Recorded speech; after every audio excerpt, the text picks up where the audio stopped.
So nakapalangga nag-refer na mi para tarpaulin sa ako ang mama, so wag gid na kay bawo akong mama na I may surprise para niya, og wag gid na siya kay bawo na ang akong ate na sa Canada ni hatag sa iyaha para handa. So amo na siya gi-surprise ka palangga, pero mao lagi iyahang gagi ka gagahapon pa na siya nag-uol kay ngano gamay ra kuno iyang handa nya, daghang kuno moadto iyang mga silingan, iyang amiga, iyang mga bata pag yun.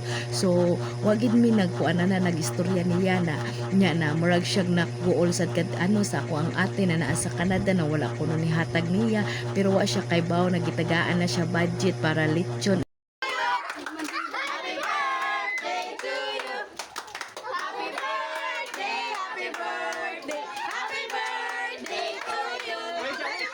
Wish! Wish! Wish! Tandog. Wala man. Tandog yan, Sam.